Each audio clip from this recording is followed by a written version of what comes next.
Call of Duty, a mainstay in gaming for almost 2 decades, one of the highest grossing entertainment franchises of all time, annually grossing hundreds of millions of dollars from a loyal, very passionate fan base. But it's not without its issues.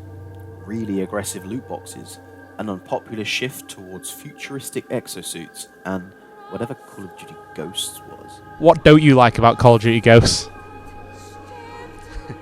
Everything is just terrible.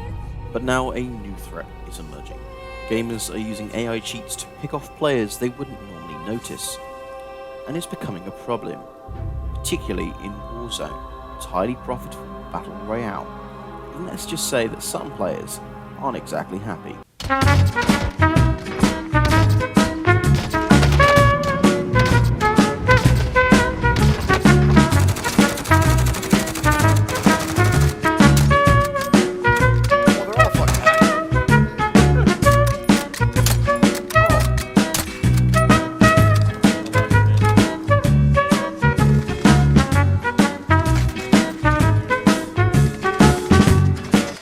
Hacking isn't anything new to the COD series. If you go back as far as World at War, there are unkillable players in almost every lobby, but that game is of course 15 years old, and Warzone is the new prize most hackers have their eyes on.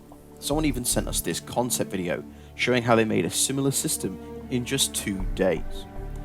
And now, to say the least, Activision is getting worried. It politely asked to get the initial cheat makers to stop, and then banned 50,000 accounts linked to cheaters. We spoke to Nick Kempton, a video game lawyer and a Call of Duty veteran, to see what his thoughts are on this ongoing problem.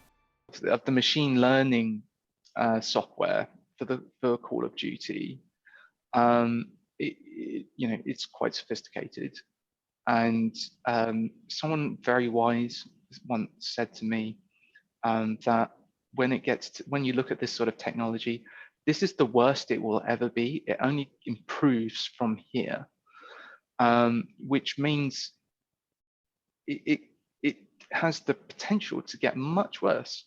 And for me, the most concerning aspect of this this instance of machine learning, artificial intelligence being used for cheats is that it has the potential to cross-platform. In the past, I think a lot of cheat software, a lot of where the litigation lies, it's much more on the PC than you would traditionally see on consoles. It's not exclusive, but that's where a lot of the problems arise, and that's where a lot of the litigation comes from. But now with the machine learning aspects coming into it and the way that it operates, it shows some sort of promise to start going across to the console. I mean, certainly one of the issues that I've noticed when playing COD, which one of its greatest strengths is the fact it's cross-platform, but cross-platform is cross-contamination when it comes to cheat software, and so those sort of your market is impacted throughout. Nick, you work with some major publishers in instances like this. How are the people developing the hacks reacting when you approach them with legal claims? So either they turn around and say, "Oh, it wasn't my intention to cause this harm, and I'm very sorry, I'm taking it down," or it's these guys who have this sort of quasi-legal knowledge or assumptions around sort of things, which are important to dispel. So legal disclaimers on these cheats and hacks websites that you see is like, "We're selling you this software, but just so you know, this breaches you," and all that sort of thing. That's not going to save you.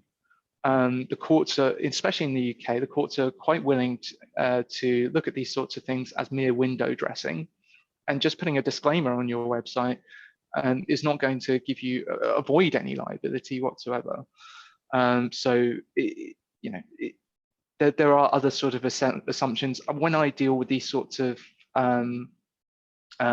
parties, they come back to me to try and say something like, we would go to them and cite UK copyright, and they start talking to us about fair use, and it's sort of like that.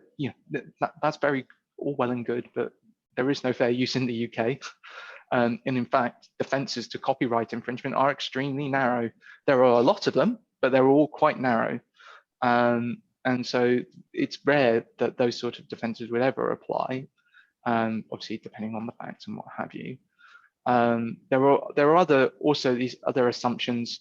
So IP is a territorial right, for sure, but some excuses I've got is saying I'm doing this in this country, you have copyright in that country, which is just not how copyright works. Yes, copyright can be created in one country, but it is protectable in other countries through various international treaties, and it's something which it's quite complicated, but eventually the message does go through.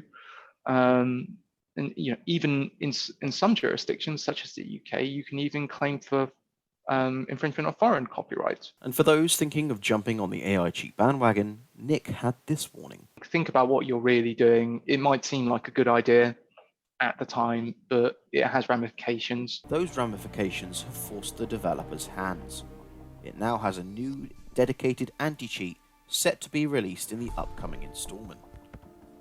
Only time will tell, however, whether this leap of faith can stop the onslaught of cheaters or blow up in Activision's face.